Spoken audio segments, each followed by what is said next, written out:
Oh, is our guest here? Yeah. Hey, there he is, Mr. Kevin Smith. Hey! Hey. What's happening? Tony. Sit down.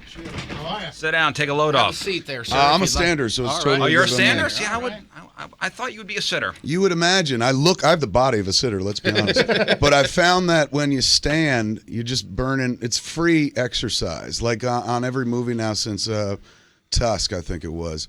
I stand. Used to be there's a director's chair and you sit behind the monitor and stuff. But I put on one of them bracelets that track your movements. Oh, like a Fitbit? Yes. And this was a Jawbone, I think it was called.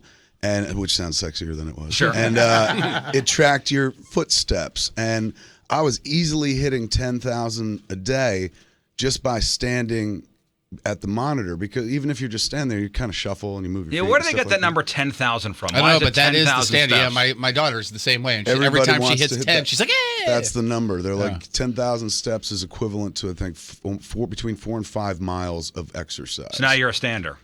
Yeah, all the time. But What do also, like, especially on like TV, which is awkward because most TV shows are like, sit down. And I hate sitting down because I look like Jabba the Hutt once I hit that chair.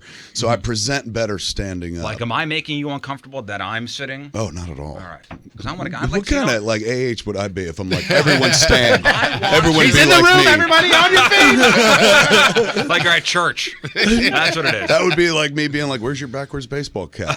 Where's your long coat and stuff?" You got the It's uniform weird. on. It's I come kind of like in cosplay. It's almost like I come in costume because I This is wear a your- backwards it's not baseball cap it's not and a I wear a costume, coat. It's a uniform. It is kind of a uniform, but like somebody at the airport when I was flying out here was just like, "Do you dress like this all the time, or are you shooting something right now?" And I was like, "No, this was my look before the guy in the movie." And I find it tough to give up. Like, you can't wash your hair every morning, so wearing a hat is cool. But I cannot wear it like that. You can't wear it forward? Desperately tried. I look You can't? like I look so stupid. Something just looks wrong. It makes me look double fat and twice as childish. So at least spinning it around, I could go out in the world, travel and whatnot with the hat down. But if and you I had it couldn't forward, give that up. if you had it forward, you'd be like incognito.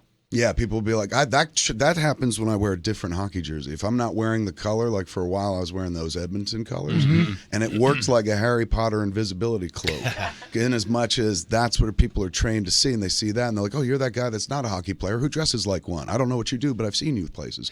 If that's not on, you got about 2 minutes before people are like, "Oh, was that guy?" Instead of instantly locking. You wear your hat forward, people go, "Oh, that guy looks like Kevin Smith." I get a lot of that. People are always like, "Oh, you'd look like Silent Bob," and I'm like, I get that so often. Yeah, because nobody ever thinks they're going to run into a famous person. But I'm not famous. Like, Yeah, I never you think are. of You're like, famous. Yeah, you are. Yes, you are a famous No, I'm person. famous to like people like us, our age, radio people, video game people, movie No, people. everybody knows Clerks, and everybody knows all your movies. I don't know, dude. Like I'd have to live Are you high? in the me. Actually, all the time. Yeah. all the time. Is there any other way to No, I be was in gonna this ask life? you- my first question was to be, how stoned are you right now? Well, that's a weird question. As much as like I'm all on a stone, I sleep about 4 hours a night, and there's generally 4 hours between each joint. So I've done the math recently, and I'm like, there's always THC in my system. Coursing through Has your to be. veins. Last night we did a show. We were, doing shows at the Helium Comedy Club. Last night I did 2. The second show we started at 10, and we went till 2 in the morning. So I seem a little like off because I got rolled out of bed and they were like, "Go talk on the radio." I was like, "I was just talking last night." So right now in my head, I'm not even talked out because this is the only thing I do well, this and foosball. But the idea of like talking as much as I have over the last 24 hours, I'm now finishing conversations I started like at 4 in the morning and stuff. We get up at 2:30. I know you guys see. I'm talking to you guys. You're like, you know what, dude? Like, I have Yeah, no but sympathy. we're in the napping at trenches noon. at 2. Why No 2? sympathy. What time do you go on the air? 6.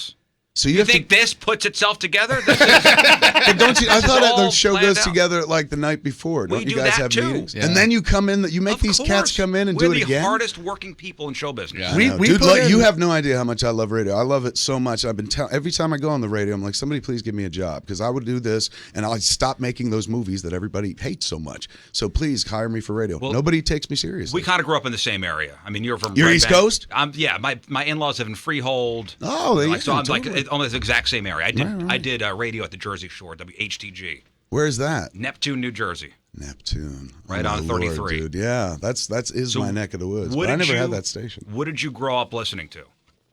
Z100, Z100. 95 PLJ, The Rat. Those are Ah, the the three. Rat. The Rat was like this knuckle dragon. Remember the Rat House in Belmar? Yeah. It was like this knuckle dragon, like hard rock, kind of typical New Jersey, like the stereotype of New Jersey rocker. It was a little building that whenever I drove past, they had a massive antenna, but a little building. I was always like, man, I want to own that one day. Because the idea of being able to broadcast anytime you wanted was a dream come true. I got a body built for radio, so I've always wanted to be in radio. And then eventually somebody introduced me to the notion of a podcast almost 10 years ago now. They were like, have you ever listened to the Ricky Gervais podcast? And I was like, no, what is it? And they were like, it's kind of like the commentary tracks you do for your movies, but there's just no movie. They just sit around and talk to each other. And I was like, well, that's like a radio show, man. And the idea of going past a huge antenna and being like owning that one day, and we all know owning a radio station is like, takes a lot of money. Yeah. It's not like, hey, To let's own a hobby it signal, up. yeah. But the idea of podcasting was you don't need a giant antenna. You could do your own radio show and then just pop it up online.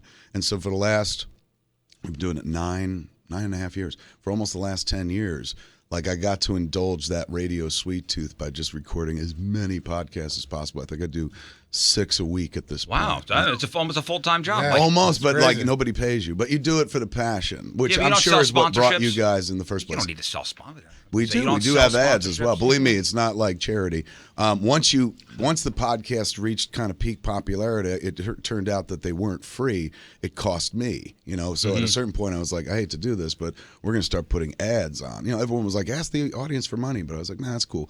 I think we were. If you check history, and I could be wrong, but I think we might have been the first podcast to go commercial. Because it was more about money desperation. This was going back 9 years. And I'd had an email sent to me by this one company after Zach and Miri, and they were like, we loved the reference to our product in the movie. Anytime you need help, write us. Love Fleshlight. And so, Yeah. so when we were, I was sitting there going, we need an advertiser, man. Like, that's how they did it in the old days. 'Cause basically, it was like reverse engineering what everybody knows through golden age of radio and television. It's like, it's not free. Somebody has to pay for it. However, if somebody's like, you got a lot of ears listening to your thing, we may be able to move some of our product. So, you meet with like-minded individuals. And I was sitting there going, well, who do you reach out for? We can't go to like Pampers or Wonder Bread. I was like, ooh, I got an email from Fleshlight once. So I wrote to Fleshlight and I was like, we need a sponsor, man. Would you be like our Geritol of Right. 21 or whatever? Like the idea of one sponsor for our show. So for a year, Fleshlight was the sponsor Wow, of the like show. your title sponsor. And I'm not saying like, and because of us, the world knows about Fleshlight, but we introduced Fleshlight to hundreds of thousands of people. And I'm not saying we took the term mainstream, but for a good 6 months, all I did was talk about using the Fleshlight. Oh, my Because God. they sent me a box, man. And I was like, for years I was like, who would use this? And I was like, before I talk about it, I should use the product. And you've used it? Oh, multiple times. I probably tagged a They Fleshlight sent- more than my wife. I've been with my wife 18 years. Remember they sent us one? They sent us one with vampire They fangs. sent us The one with Vampire Fangs, admittedly, That is a little was, well, it strange. was during the whole Twilight thing, Totally. Yeah. And that It makes was it the even thing. stranger because you're like, does it glisten? And I don't dig this. it came in what glisten. looked like a Monster Energy can. That's the cool part because you can hide it in Having your car. sex with a can, though. I mean, No. Yes. Don't. When you put it like that, it's not romantic that's at all. right. You're ruining the You're romance. taking all Would you the take fun it out out to of dinner first? I don't know if you have to. That's the beauty of the lifeless can. But for me, it felt like a real strike back for guys because for years women had vibrators and stuff like that, and this was like the equivalent. It's our turn. Yeah, huh? it is. Finally, It's our turn. men have a shot. I know you're big into the comic books and the superheroes and stuff like that, and I love the origin stories. So your origin story, I want to know. The first time somebody saw Clerks, you made it yourself. You put a credit card down. with like a couple people. With your high school friends, and you put out this movie. How did I get to see it? Miramax picked it up. But how did that happen? We had a screening at Sundance in 1994. But how did you even get it there? We showed it at the IFC. Boy, you're making me reverse engineer this. This Yeah. is easy, though. I remember this stuff because it changed my life. I had seen Richard Linklater's movie Slacker at the Angelica Film Center, which is like an indie art house in Manhattan. And they're everywhere now, but this was like one of a kind at that point. And they were like an indie multiplex. So they had like 5 screens or whatever.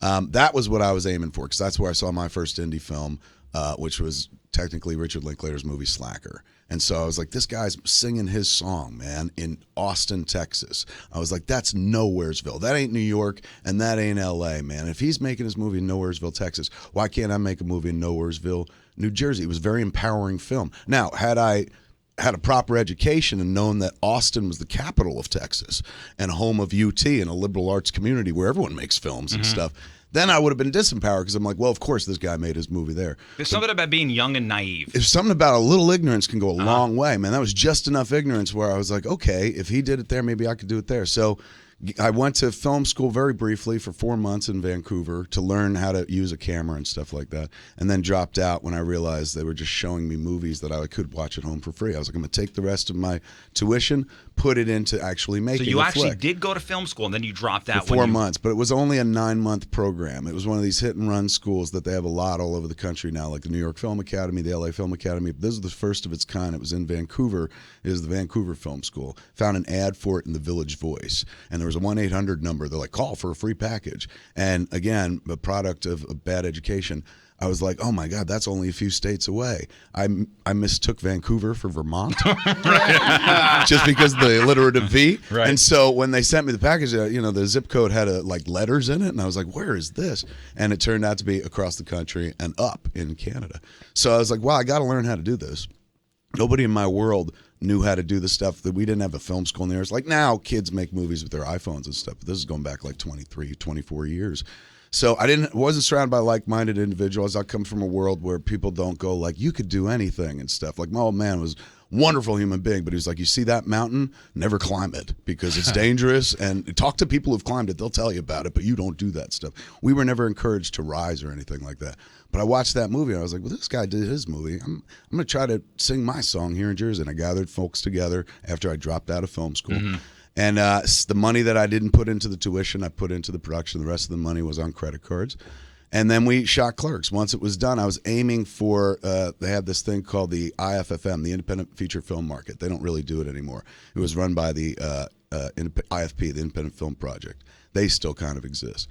So they have this thing where it's not a film festival, it's a marketplace where you pay $400. They give you a screening slot. It's up to you to pack it with as many potential people as possible, meaning press. So you handing out flyers? Yes. And Oh, my Lord. I was standing on the corner at Housden and Mercer for like 3 days with Scott Mosier, taping like billets and handbills up to posts. And what did it say? What did that They what were did the handbill say? they were Xerox, handmade Xerox, and they had like one line jokes in them. So like one of them was, a billion Chinese can't be wrong. Clerks. Like it was so existential. Like, we were acting as if people knew what it was, and it had the listing of the time and the theater and stuff like that. And then like one that had a picture of the clown in the opening credits that was our logo, just repeated over and over again. It was kind of disturbing drawing of a clown and in a bustier and stockings and stuff.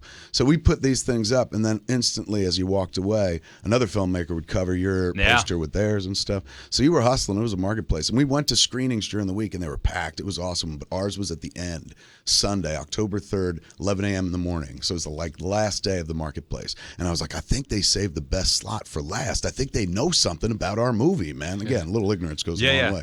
We showed up the morning of October 3rd, 11 a.m., empty theater. Oh, no. Nobody there except me and my cast and crew. And you had put everything you owned. I put things I didn't even own. I put up a comic book collection to pay for the credit card bills that were coming in. Most of the movie was on credit cards, which means if the longer it sits on your cards, the movie goes from costing $27,575. You don't pay it off. That doubles in a year, and then triples in another year or something like that.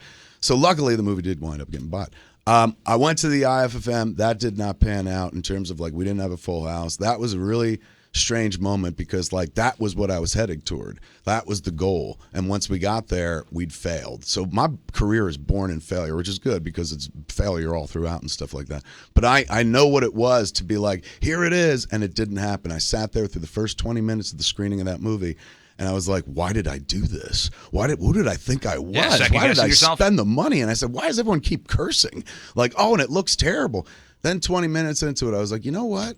you wanted this like so badly. You changed everything in your world. You left the country and stuff. You wanted to do this. So take it. This is the moment. It's not what you pictured it would be, but you wanted this. So suddenly the movie started playing better for me, and I was like, thank God, man. Like, I'm glad I made it and stuff. At the end of the movie, there was a guy who was sitting in the theater who was like, this movie's good, you should take it to Sundance. And we never thought about that because Sundance was for classier independent films. So that guy turned out to be a bigwig in indie film, Bob Hawke, who just had a movie made about him at Sundance this year. And he suggested we submit. So we submitted the flick. It was, I think, what was it, 1,600 films that year or something? And, or was it there's 14 slots. 1,600 films were submitted. And then 14 films got chosen for the competition. We wound up being one of them. Wow. But everyone in town who could distribute the movie had already seen it and stuff. So us going to Sundance wasn't like, let's sell the movie. It was like, look, we got to Sundance. So that means maybe next time we make a movie, it'll be easier to make that movie. So we went up there with no expectation except, oh my God, what an honor to be at Sundance. And at the end of Sundance, our final screening, Harvey Weinstein from Miramax. And that's the guy. I mean, that's that's bigwig. That's bigwig. Yeah, especially one of the most back powerful then. men in Hollywood. Yes. He wound up going to the screening. He had walked out of an earlier screening of Clerks like months prior. In disgust? Yes. There was a scene in the beginning where the guy seems like he's anti-smoking, but really he's trying to sell more cigarettes or whatever. Harvey was a massive smoker. So that scene, he was like, I'm not watching this. And he got up and left and stuff. So my comedy got me in trouble. Almost didn't sell the film. But he come to the screening at the Egyptian, which was the last screening at Sundance that year. And you would hear someone laughing at that screening. It was a religious screening. Like, it went insanely well. We built up a nice head of buzz from our 3 previous screenings, and so he was there. And all throughout the screening, you could hear, like, almost like Robert De Niro in Cape Fear, like, You heard one person of everybody else. It was him.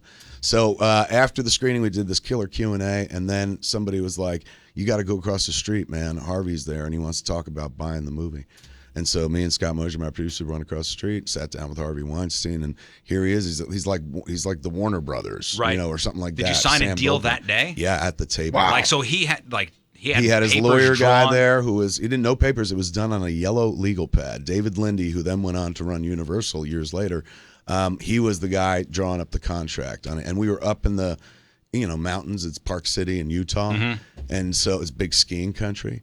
In the middle of doing the deal, David Lindy's nose started to bleed, and he bled on the contract because we were at altitude, and he had a little bit of altitude nose thing, and he bled on the contract. I looked at Scott, and I was like, is this a bad or good sign? Signed in blood. Yes, this could be the most Signed metal in blood. thing that ever happened to us. It's so damn metal. And you have that? Do you have that? No, that's theirs. That's their legal theirs. document, which now must belong to, it went from them, it was a Disney legal document because Disney owned Miramax at that point, and then must have transferred to the new owners because Disney sold it a couple of years ago. That's awesome. So That's That's how you wound up seeing it. Harvey Weinstein, when we walked into that restaurant, he was like, he cursed his full head off. He was like a true vulgarian. He was like, I love that effing movie. I'm going to put it in effing multiplexes with an effing soundtrack. You guys are going to be all over the effing place. And we were like, effing A. Like, that was the beginning. That's what of I always career. want to know is how a guy from a small town in New Jersey, I mean, Red Bank's a small place. And that was where I was born. I'm from an even smaller town. I was raised in the town of Highlands.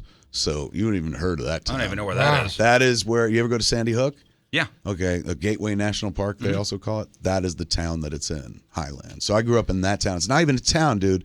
It's a borough. I think it just gives people hope. Like, hey, if he could do it, I could do it too. Yeah. I just got to hustle. And they're absolutely right. Like, the only thing is you just have to try. Most people sit there, wait for somebody else to hand them golden opportunity. That's never going to happen. Right. Like, everyone's very self-interested.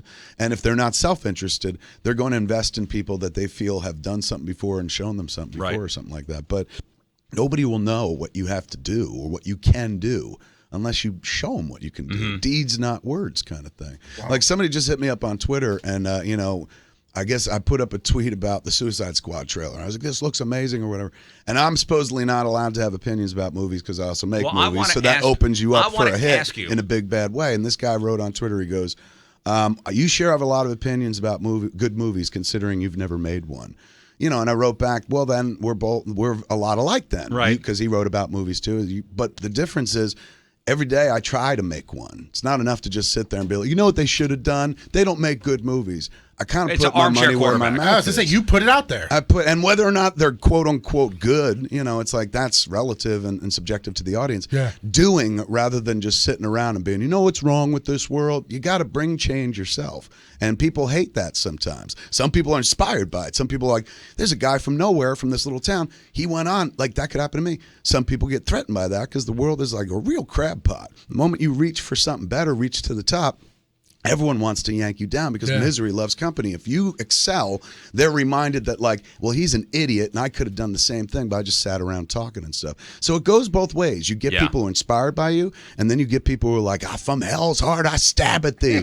Because unlike like Ben Affleck, they're like, well, I could never be him. He's beautiful and talented. But they could have easily been Kevin Smith.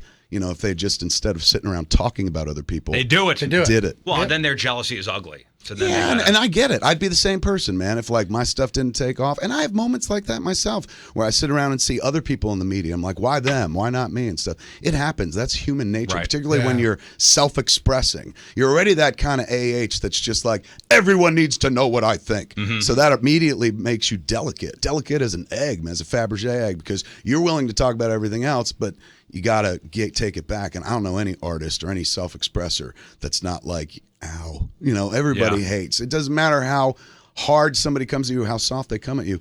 Nobody wants to be told you're bad. And so, we all react in the kind of same jumpy way, even though, I could sit there and be like, well, I've done all these things and I've been doing it and why should I care? But still underneath it all, there's the person that's like, am I any good at this? Like I'll be asking myself that question until I die. And hopefully somebody after I'm dead will say, well, yeah, he was good at it. That keeps you sharp, actually. A little bit. Yeah. All right, Kevin Smith is here.